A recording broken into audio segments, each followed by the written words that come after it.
Good evening. Thank you so much for being here. I have one person can take my seat in the front row if anyone really can't see.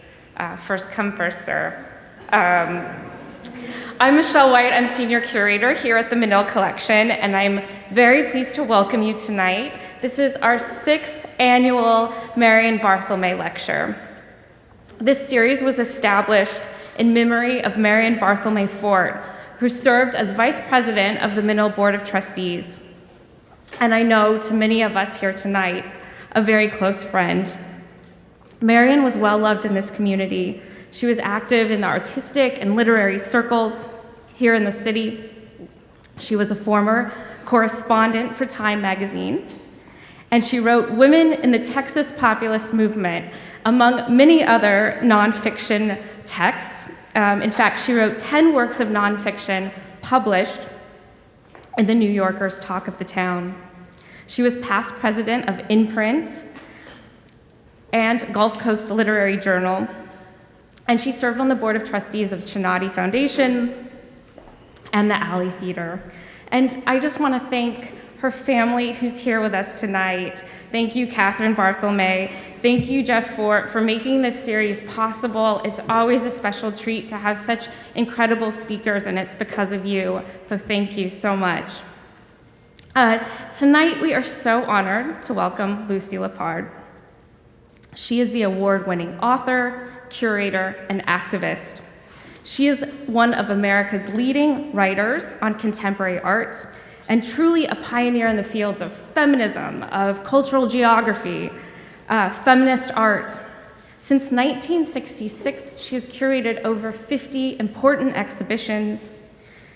She has published over 20 books on feminism, on earth art, on politics. She was hailed by the New York Times for, quote, the breadth of her reading and the comprehensiveness with which she considers the things that define place. And with her recent publication, and I have it here, the bookstore is about to close, but please come back tomorrow. We have 50 copies ready to go of Lucy's new work. And it's with this new work that she's now turning a very keen eye to the politics of land use in the evolving New West. And it's the topic she'll speak about tonight. Lucy, thank you so much for coming to the Menil collection. Please help me welcome Lucy Lippard.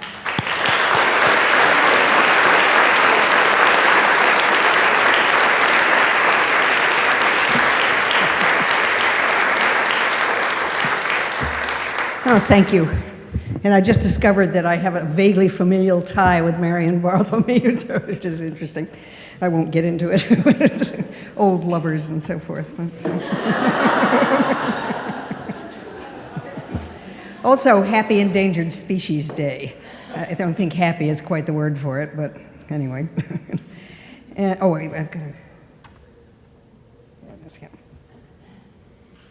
I was afraid the light was going to make them look terrible, but it looks pretty good. So.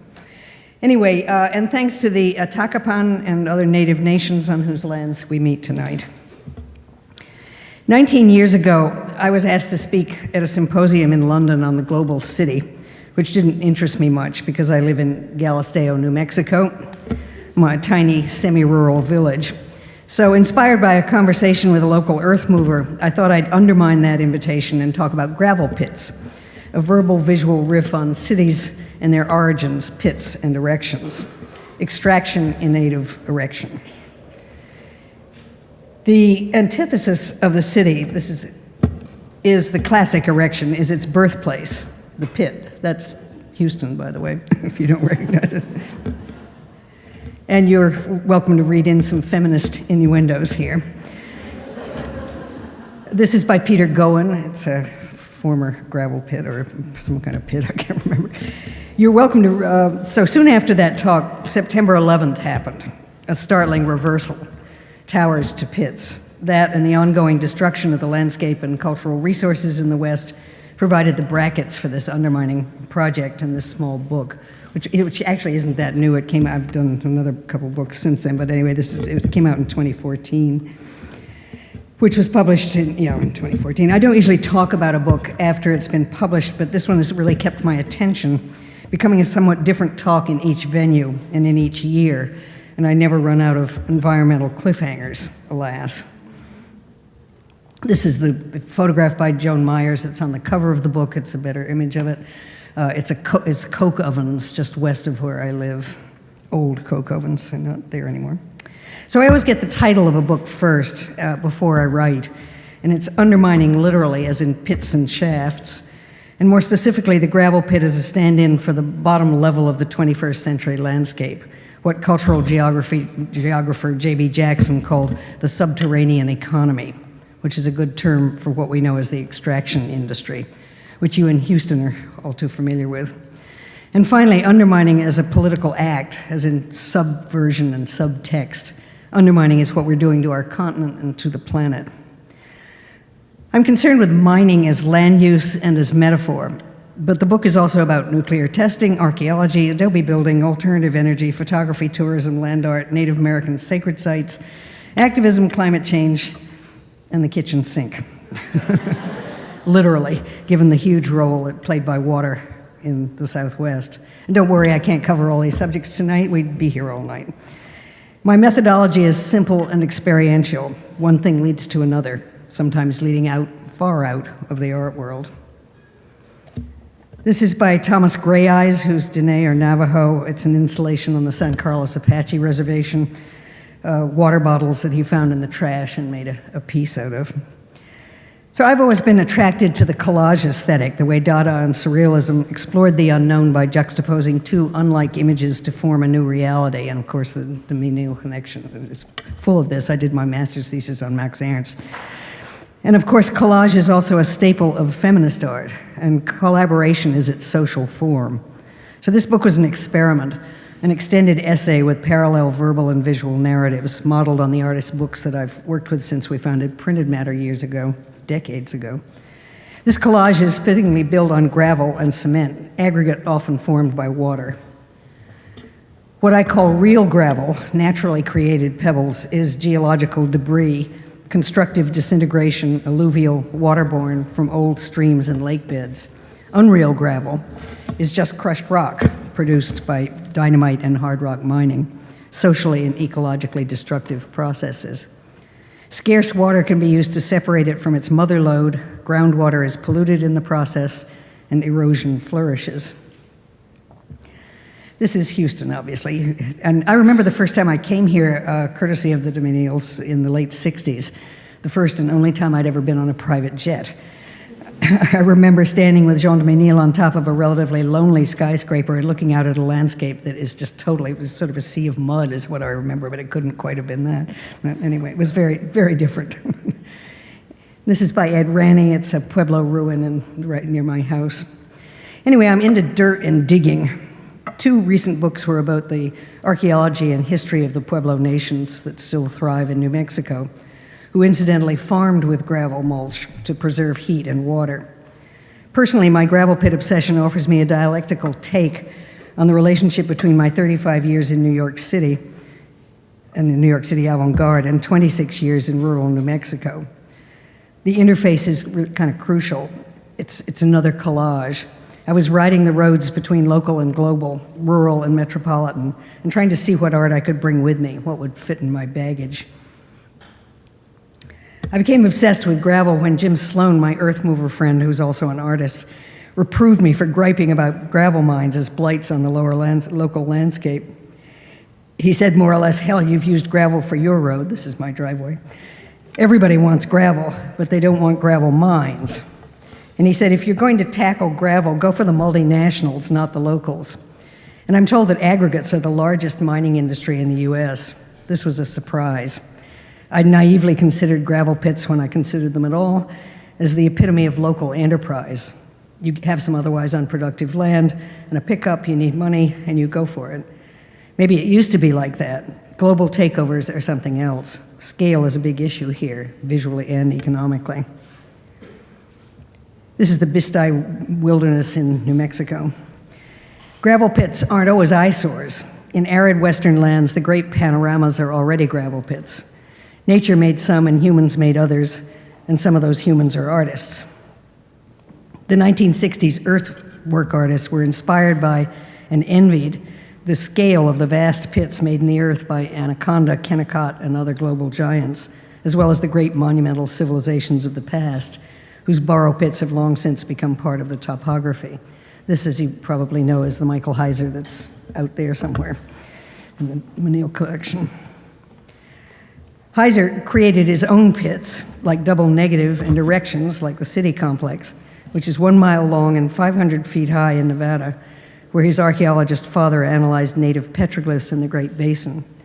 This will virtually replace a nearby mountain being removed by Anaconda, which donated the earth piecemeal to the artist for his monument. It will be visible primarily from 20,000 feet above, but it has recently been included in a national monument, so it'll be protected for the ages.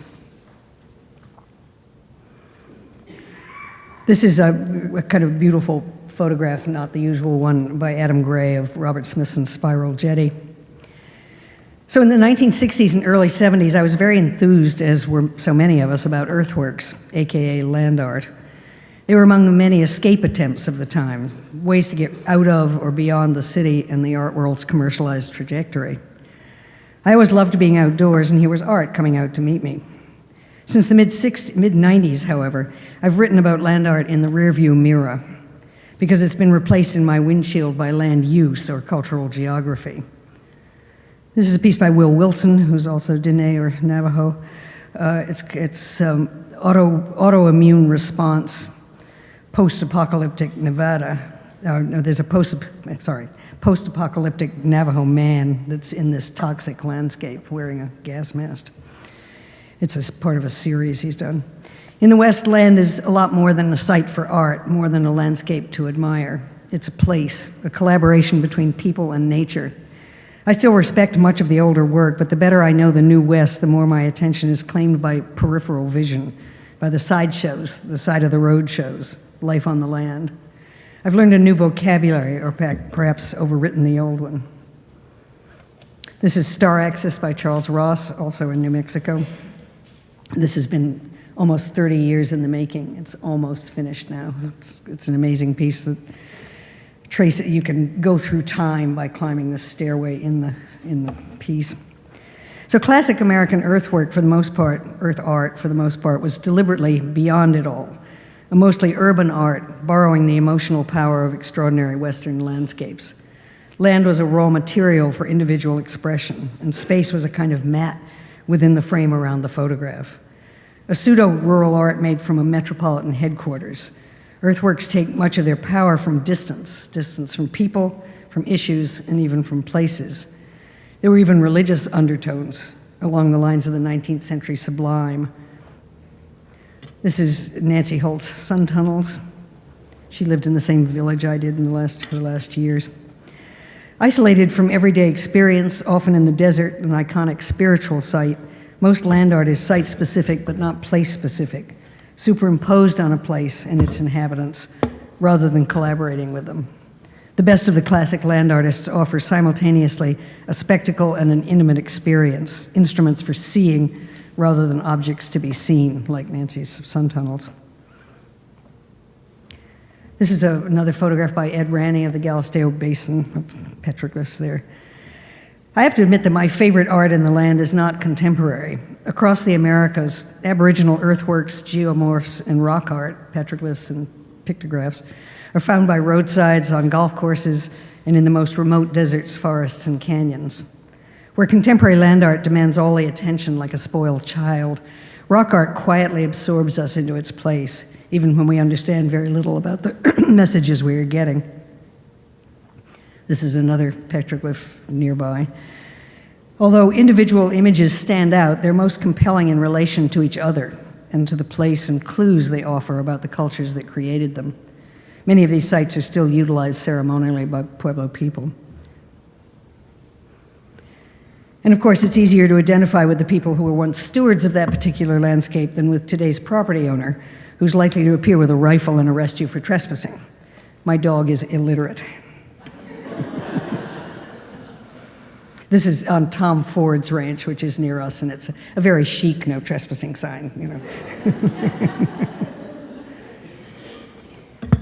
So hidden evidence of the distant past often surfaces in gravel pits. Blackwater Draw in eastern New Mexico was the site of a major archaeological discovery in the 1920s when a Native American named James Ridgely Whiteman, who remains uncredited with this breakthrough, found the first Clovis point in association with mammoth bones, which brought the human record on the continent back to 13,000 years. Since then, it's gone further back.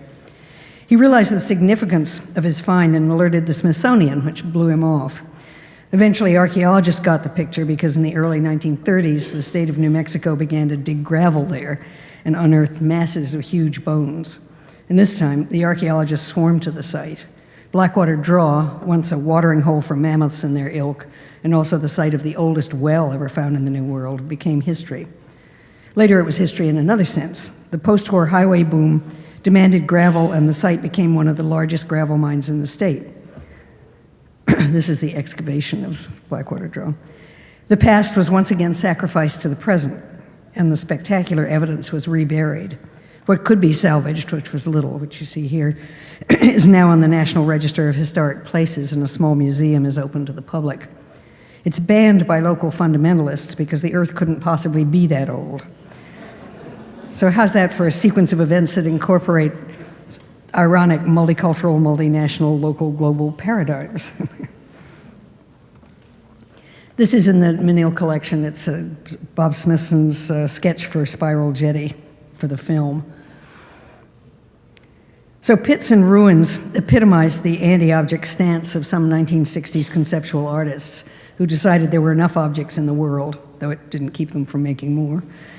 They focused on the appeal of absence rather than presence, the invisible rather than the visible, the horizontal rather than the vertical, ideas rather than commodities, the dematerialized rather than the monumental object, and so forth. It's impossible to talk about gravel in an art context without confronting the monumental presence and absence of Bob Smithson, who brought to North American attention the notion of the Earth's raw materials as art and the entropic appeal of pits. His first proposed earthwork in 1966 was called Tar Pool and Gravel Pit. It's this model for it. Smithson liked to quote Carl Andre saying, "A thing is a whole and a thing it is not." And in his 1967 tour of the monuments of Passaic, New Jersey, Smithson talked about how full of holes the prosaic Passaic seemed, in contrast to solid New York. This is Michael Light. It's a California highway. So gravel and travel are symbiotic. Tourism is the straw grasped by desperate economies, by poor states like New Mexico, and by places abandoned by lumber, mining, and gas oil development. Land art isn't exempt from the touristic impulse. Adventurers from back east and abroad forge their way over bumpy dirt roads to see the great monumental earthworks, which have become trophies on the art tourism checklist. Visitor centers are planned for Charles Ross's Star Axis and James Turrell's Rodin Crater. This is the land art program students from the University of New Mexico. They weren't allowed to get any closer, so that's the Rodin Crater. Walter de Maria's Lightning Field already has its own exclusive infrastructure. Land art can simultaneously participate in regional economic development and slyly call attention to the fact that many famous Western landscapes are surviving precisely because of cultural heritage and recreational tourism. However, I've come to the reluctant conclusion that land art is mostly for city people. It offers an antidote to urban landscape often crammed with art and visual competition. And I can't resist showing Sandra Perry's recent contribution to land art.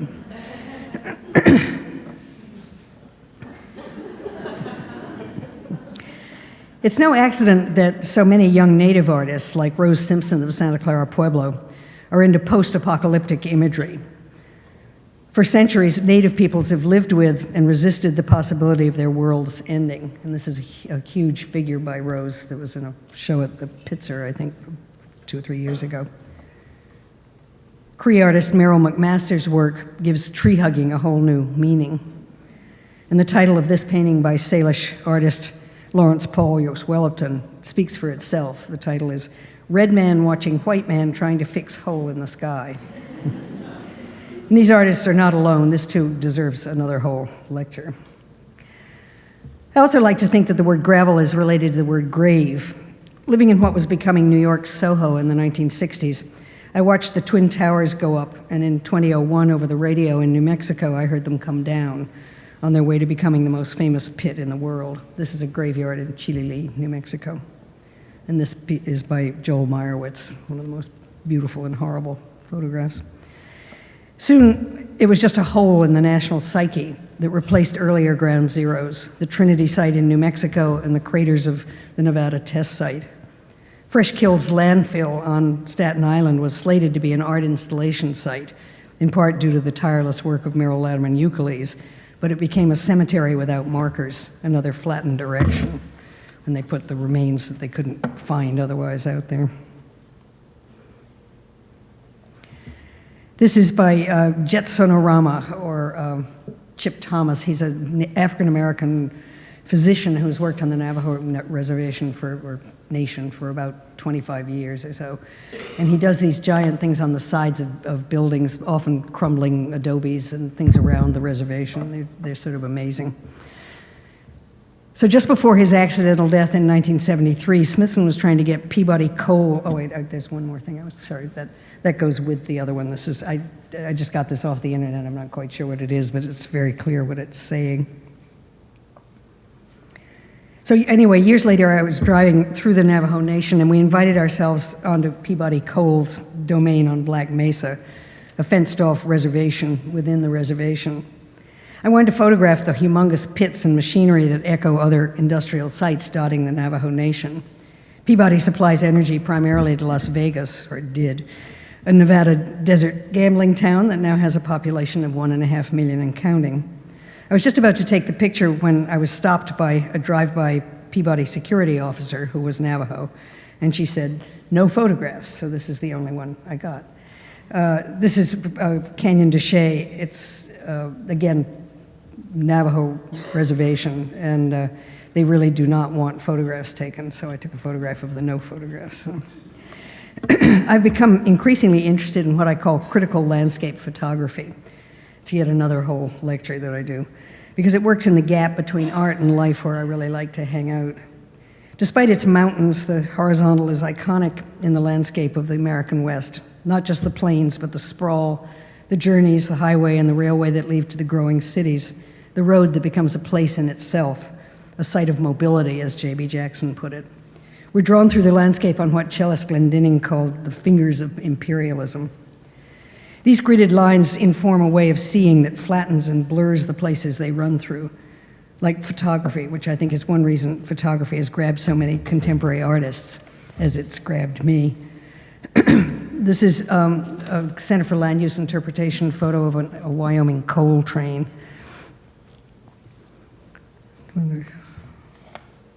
Okay, I think I left something out here, but. And this is by Michael Light, again. It's a development near Las Vegas, which is terraformed. In other words, it's sort of like mountaintop removal, which is that.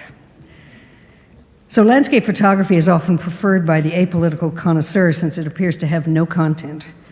Some of the most gorgeous images have been used as propaganda to grease the wheels of manifest destiny or profit-based tourism, but they're also used by environmentalists to save what remains of the wilderness, and it can be a unique way of communicating places to those who will never see them firsthand. At the same time, many environmentally concerned photographers have struggled with the beauty of ugliness. Wounds on the land, vast strip mines, mountaintop. I'm sorry, I didn't say that the last photograph was by Jeff Biggers. I'm screwed up here. Anyway, this is by Richard Misrak. So wounds on the land, like vast strip mines and mountaintop renewal and colorfully toxic waters, can be striking and even beautiful. Many believe that beauty can powerfully convey difficult ideas by engaging people when they might otherwise look away. Others accuse Others accuse photographers like Richard Misrak of aestheticizing disaster. Those who choose beauty for this subject matter are most effective when they're also aware of the flip side, when their choice of beauty is a conscious means to counter brutality. This is by Shubhankar Banerjee, taken in the Arctic. Climate change is giving landscape photography a new mission. It can show us where we are, point out devastation we may have ignored, leading to remediation, hopefully. Some photographers like Shubhankar Banerjee in his Arctic work who declare themselves activists first and artists second, aren't really challenging the medium of photography so much as they're tackling political land use issues. This is by the Center for Land Use Interpretation. It's uranium cells, I think in California. This emphasis on content over individual style is central to the work of the Center for Land Use Interpretation, based in Southern California.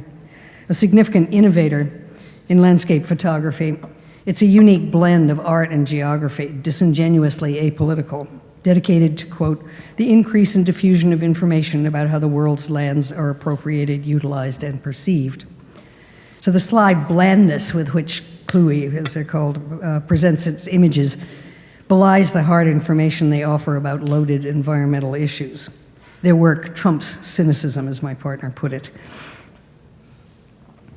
And in 2003, the Center for Land Use Interpretation mounted Margins in Our Midst, an exhibition about gravel, the material that makes up the ground we live on, they called it. They conducted a tour of the pits in the Los Angeles suburb of Irwindale, the largest aggregate mining area in the state, if not in the nation. They say it's so full of holes that more of the land in the city is a pit than not, and boasts some of the most banal and dramatic landscapes in Los Angeles. By the time we are done, warned Kluwe, we probably won't be able to tell the difference. This is by Julia Tsinajane, who's a Navajo photographer living in California for many years. In the American West, it's been said, nature is politics and politics is nature. There are constant collisions of incompatible land uses, indigenous sacred sites, protected public lands, and resource extraction. Given the fact that native peoples inhabited the entire continent for millennia and that oral traditions produce very long memories, it's not surprising that ancient and contemporary sacred sites are ubiquitous in virtually every state. Nor is it surprising that ignorant white people dismiss indigenous claims to outwardly undistinguished natural features, migration paths, shrines almost invisible to the uninformed eye, and places where medicinal plants are gathered or where legendary events took place.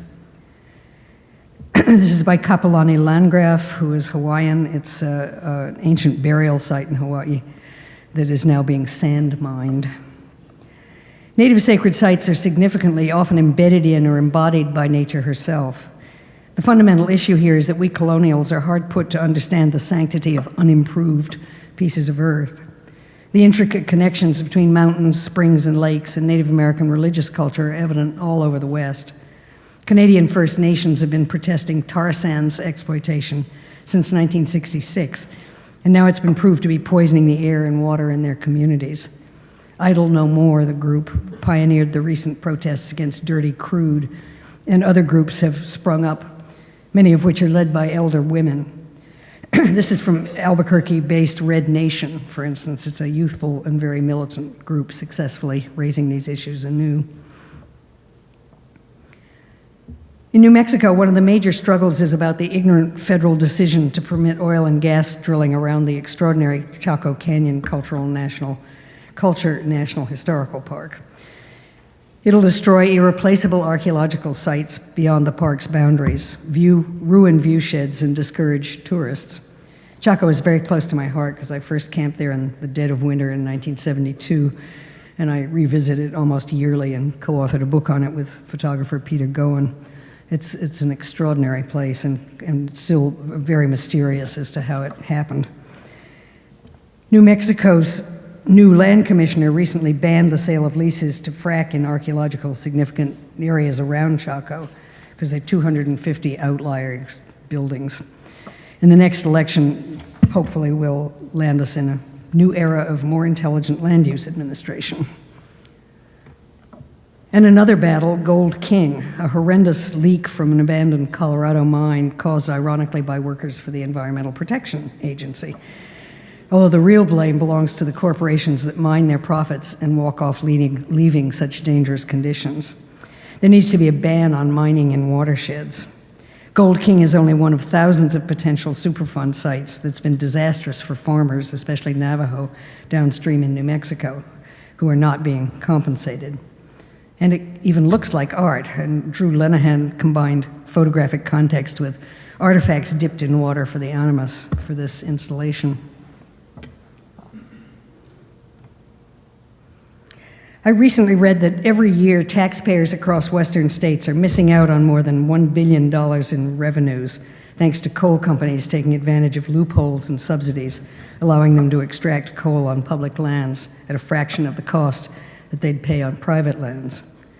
Environmental groups are looking for a common sense rule that would require industry to pay for their fair share when they mine coal on our public lands. At the same time, privatization is becoming a major threat to access to public lands and resources. Now that Secretary of Interior Ryan Zinke has been ousted and his equally disastrous successor has been confirmed, I'm waiting in terror to see what comes of his destructive recommendations for 54 national monuments, including the Organ Mountains and Rio Grande del Norte monuments in New Mexico. This is Bears Ears, which they decided to lop off 85% of the public lands. It's devastating for the 5 tribes that instigated monument status, and for anyone who cares about magnificent landscapes, ecological havens, and a massive number of archaeological sites that are being looted and destroyed now that they're no longer protected as public land.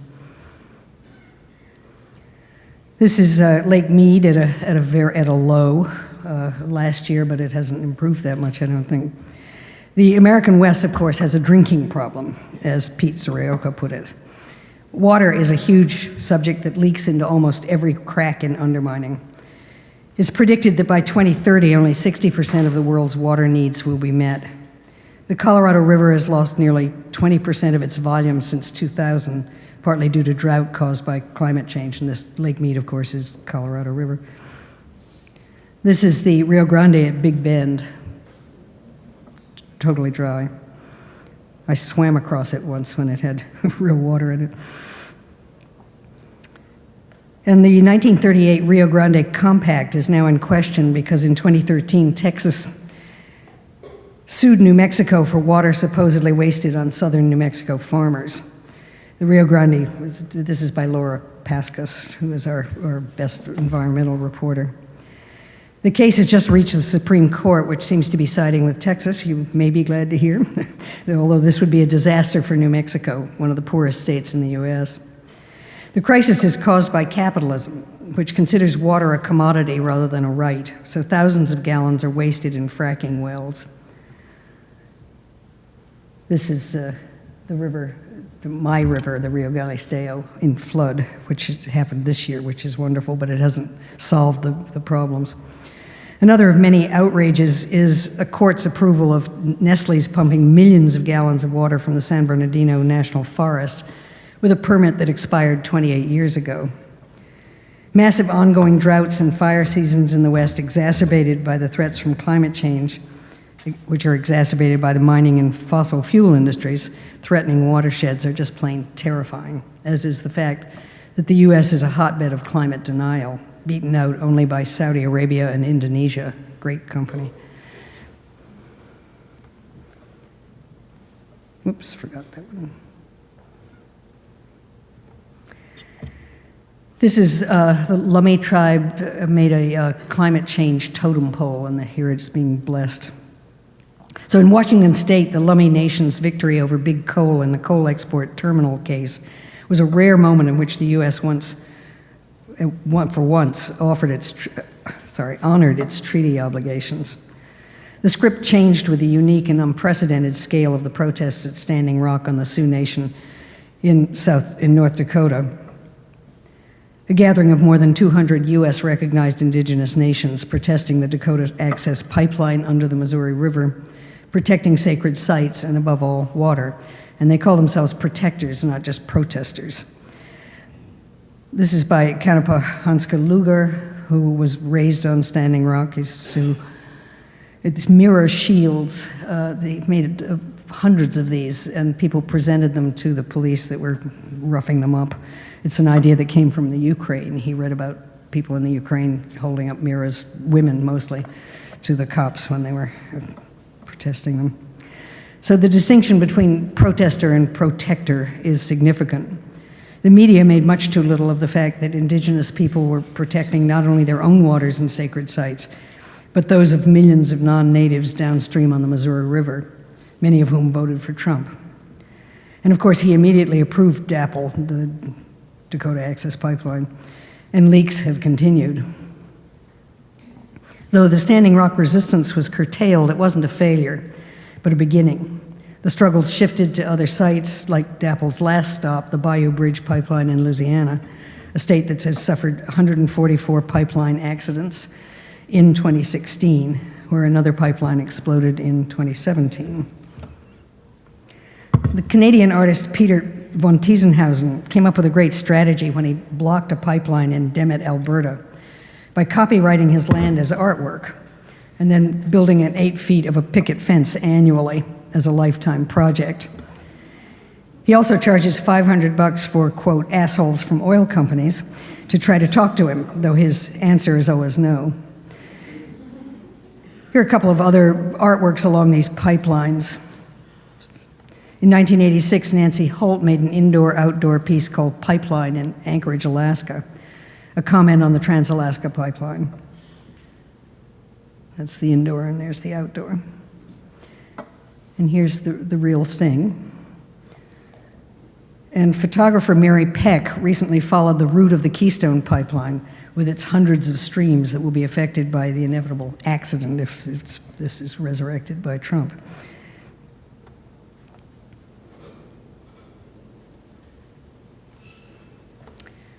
This may be familiar to you. It's a petrochemical skill in Houston. Despite acknowledgement that our 2.5 million miles of pipelines are generally safer than transporting hazardous materials by rail, truck, or barge, there have been over 3,300 incidents with crude oil and gas pipelines, 80 people killed, 389 injured, and these figures are probably way out of date now because it was 5 years ago that I wrote them. I understand that Houston has suffered its own industrial crises with a petrochemical disaster every 6 weeks.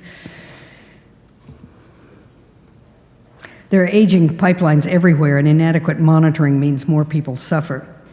5 years after the BP, the British Petroleum spill in the Gulf of Mexico, tourism had not yet recovered, not to mention the Gulf itself and its flora and fauna. There's photographs of that horrible event by Deborah Caffrey. Harder to gauge is the trauma caused to people in their senses of place. This is another photograph by Shubhankar Banerjee. These are tracks of oil exploratory vehicles on the tundra, which is extremely sensitive to any kind of disturbance. And this was supposedly illegal because this was public land, but the Bush administration decided it was okay to do this. So if all these seductive statistics don't scare you enough, there's one more ally in the burgeoning climate change process that's even less controllable than the deniers, and that's nature herself. One example, from 2012 to 2014, the state of Alaska emitted the equivalent of 22 million tons of carbon dioxide gas, plus mercury, into the atmosphere from biological sources, the melting of the frozen tundra. This is comparable to all the emissions from the US commercial sector in a year. In other words, nature is competing with or collaborating with humans in an apocalyptic future. Historian Tim Kaine provocatively argues that calling our era the Anthropocene is indeed anthropocentric, preserving our habit of crediting humans either as the failed stewards of our Eden or the technological heroes who can geoengineer our planet into a more reliably hospitable state, end quote. He attributes the equal agency to such players as coal, methane, and oil, nature's bad boys. Artists often get involved in these issues even when they don't see themselves as activists. The British artist Chris Jury's sculpture, pointedly titled Carbon Sink, What Goes Around Comes Around, was constructed of beetle-killed trees and installed on the campus of the University of Wyoming in 2011. At the center of the vortex is a pile of coal. To make a long story short, the sculpture was deinstalled long before its scheduled demise because conservative Wyoming has very short fuses when it comes to coal. The director of the Wyoming Mining Association took the arts message personally, unfurling veiled threats to funding for the arts. And all this recalls a New Mexico kerfuffle a few years back when the newly elected Republican land commissioner got rid of this sculpture, Brickface Hope, by sculptor James Tyler, which was outside the Land Commission building, and he replaced it with a pump jack, which was much more symbolic than he may have realized. So much for hope. Eudora Weldy once wrote that one place understood helps us understand all other places better. So for years, I've been preaching the importance of the local, taking responsibility for the place where you find yourself, no matter how long you've been there, and understanding its social ecology, the connections between everything existing there, including human inhabitants. I'm constantly reminded how global my beloved local really is. Near my home is a highway down which trucks carry transuranic waste from Los Alamos and elsewhere to the waste isolation pilot plant in Carlsbad, a pit that receives rather than gives. It's a geological lockbox for chemical sludge, lab gear, filters laced with radioactive plutonium, the detritus of a nuclear weapons production. This is the inside of the waste-intensive isolation pilot plant by Juan Rios. So waste drums of this stuff, and maybe worse, is buried almost a half a mile underground in salt beds, supposedly secure for 19,000 years. But surprise, in 2015 there was one of those accidents, and the place was closed down for 2 years. Then we have Los Alamos and its plutonium triggers, and the Trinity site at the White Sands Missile Range, where the first atomic bomb was detonated. Over the past decade, oil and gas-related spills in New Mexico have increased nearly 100%, but companies pay zero in penalties in 2018, thanks to a 2009 loophole. So there's no escaping these things wherever you are. In New York, I once lived a few blocks from Canal and Broadway, a site once chosen by experts as the most efficient target in the metropolitan area for a nuclear strike. Klaus Oldenburg proposed a monument for the spot. Nothing is more local than ecology, and nothing is more global than a militarized world fueled by greed and disregard for the land itself. This is a piece by Pat Johansson. It's Sago Lily in Salt Lake City. It includes flood control, a diversion dam, irrigation, and recreation. Each petal of the flower handles floodwaters in a different way. So while specificity and local knowledge provide a base for following the vortex of land and lives, an exciting liminal space is opened up between disciplines, between the arts, photography, geography, history, archaeology, sociology.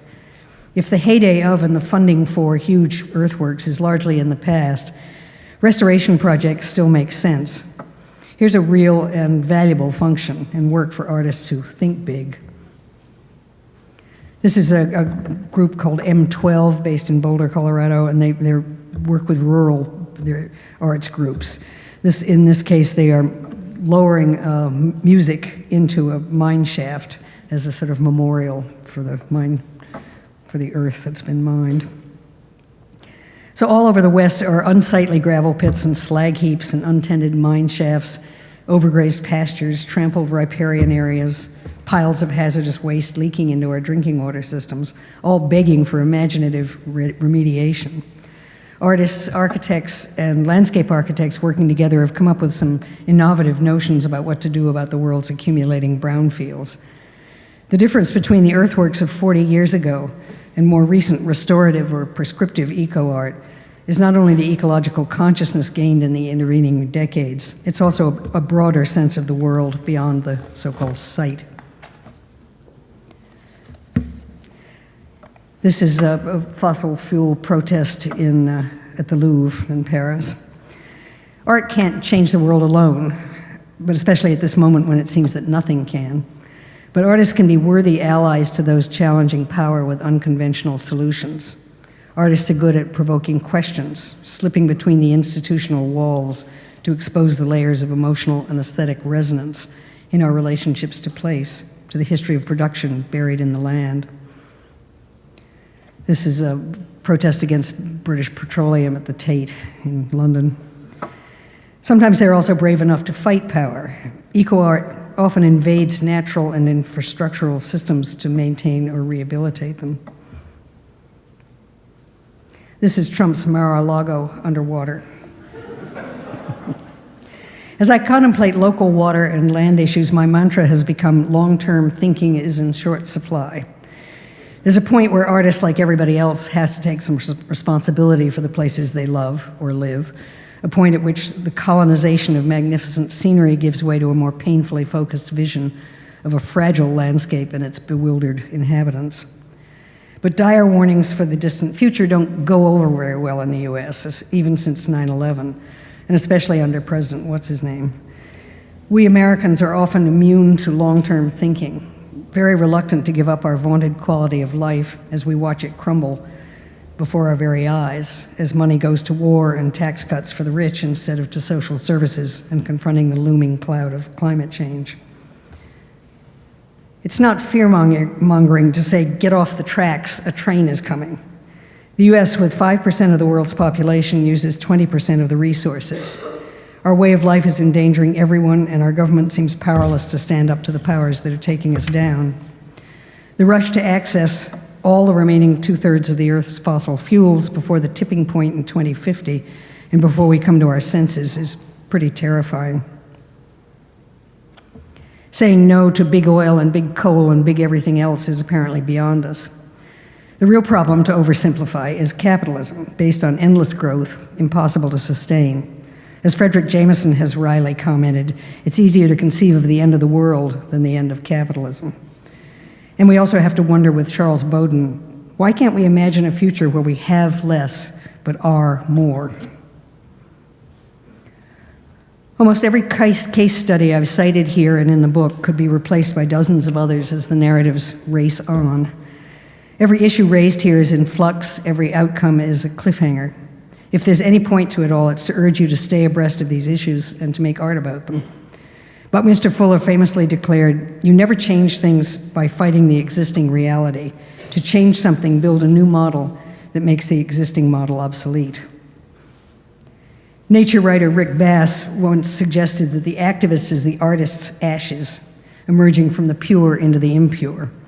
I prefer to think of artists as phoenixes arising not from the ashes of their own aspirations, but from the ashes of obsolete definitions of art. That's what's inspired these ramblings. Thank you.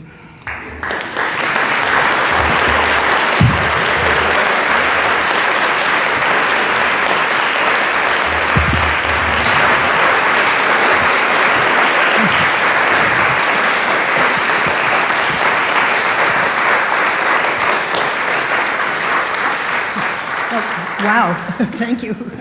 That was a nice response. So I'd love to have comments, questions, whatever, just don't make them too long or too theoretical, because I don't... Right, and I have a mic here, so if you just raise your hand, I'll run over to you. It always takes a few minutes for people to get it together, so... And I am patient. This is kind of interesting because as the feminist movement for many years really, and I totally agree with this, said that anger was a good thing. You had to get angry before you actually did anything. So when this came out, I can't remember who did this. Sorry. Yes. Anyway, I love it. I think it is definitely time to be angry. Yeah. Have you been to the Arroyo San Lazaro outside of Galisteo? I'm sorry, I can barely hear you. Oh, have you been to the Arroyo San Lazaro, which is right around Galisteo? Sure, yeah. Have you? Oh, yeah. Okay, good. Why? Well, no, because I mean, it's I go to it myself, and I just thought it has wonderful. You mean the Pueblo ruins in the Arroyo San Lazaro? Well, this is more like it has petroglyphs and drawings. Yeah. Some, yeah. Not too much on San Lazaro compared to some of the others. San Cristobal is where one of those ones I showed was, and so on. Yeah. Okay. So there are 8 major Pueblo ruins in the Galisteo Basin. I wrote a book about that stuff too. So. Thank you. And they aren't ruins like Chaco Canyon. They're dirt. They were built out of adobe, so they're just piles of dirt with a lot of cholla cactus growing over them. But they were huge. They're 2,000 rooms and so forth. Surely everybody didn't agree with me. Yeah. Do you see a difference between the way women artists treat the landscape versus men? Yeah, I do. I hesitate. I mean, it's not based on anything terribly factual, I don't think, but I've always felt that the women like Meryl Latterman-Euclides, Mary Miss, Pat Johansson, whose work I showed, have a more sort of caring sense rather than erecting, so to speak, an object. working with the community that's there, and it's often not called land art for people who think land art is only these giant things out in the middle of nowhere. But it works with land, as her piece did. Took years to build that Salt Lake piece. So yeah, I do feel like there's a difference. And people can argue with that. I mean, it's not something you can point to factually, but I know that from the work that I do, there's a lot of women do very different kinds of work, and there's some men who are doing it too. So yeah, somebody back there. Yes, hi, thank you for this talk.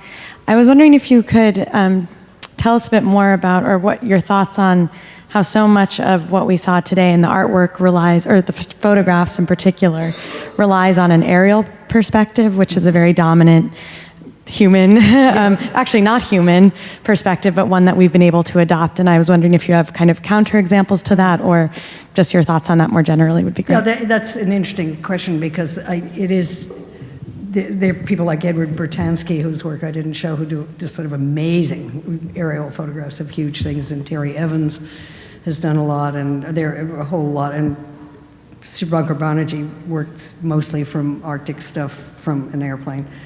Yeah, that's a godly viewpoint for us, but we certainly know how to do that. So, and it is very revealing, because when you're walking on a street, you just see what's going on. If you have an overview even of this neighborhood, my hotel window looks out on massive amount of trees. I mean, this is Zaza, and this afternoon when I was sort of resting up for this, the wind started to blow in one batch of the trees and not in the ones that were further away, which was kind of, I have an almost aerial view. It's only the 7th floor, but you see a whole bunch of stuff, which is interesting. Yeah, it's certainly it's a whole new frame. And the photographers, I don't know, you have to have some money to be able to do it. Michael Light has his own plane, and his aerial photographs are extraordinary. They're so clear, and so you can tell on this thing, but he does have a certain advantage by having his own plane. So, yeah. Thank you so much for that talk. I was really interested in, hi, thanks, in the way you describe the shift from land art to the kind of art you're talking about now. So the shift from the spectacle that feels intimate, and how it brings these tourists to this tour of the gravel pits for the Center for Land Use Interpretation. And I'm wondering if you could just say a little bit more about that, because it feels a little ambivalent, this idea of tourism, to see these sites, but at the same time it does galvanize action, just seeing these images even. It's very inspiring. So I'm curious if there's a way to kind of mobilize or harness this interest in these journeys to see these sites in a way that could be politically productive. Well, there is a program that does that. It's a student program at the University of New Mexico, and it's also in Lubbock. Chris Taylor does it in Lubbock. You probably know about this, because he separated from the land art in New Mexico, which was founded by basically him and Bill Gilbert. But when they started out, they were sort of doing just art, and the students would then construct things after they'd been to a site. It's like 2 or 3 months traveling. I mean, they come back to Albuquerque now and then and sort of take a deep breath, but basically they travel. It's an amazing program. And they started out by the students were doing kind of Andy Goldsworthy stuff with a lot of leaves and delicate little things and so on. And then they finally started thinking more about land use than land art, and then I thought the program really took off then, obviously, but they go to all kinds of industrial sites and mine sites, and the array sort of radar things. Anyway, it's a good, really, because it's not necessarily one against the other. It's a matter of understanding both of them and seeing the land art in the context of land use, because that's what it is. It's a certain kind of use of the land. But if you look at the history of the lands and you look at where the land art is, it's usually just plunked down there. Frankly, it has very little to do with the history of where it is, and that's the part that kind of disturbs me. I wish there were more interaction between the community or the place and these things, which are pretty impressive, but In fact, I just read an article yesterday or something that said land art is coming back. It seems like just the right time for it to go back. I mean, the great earthworks. Anyway, that was from the director of the Dia Foundation, who's... Anybody else? Thank you, Lucy. Okay, thank you.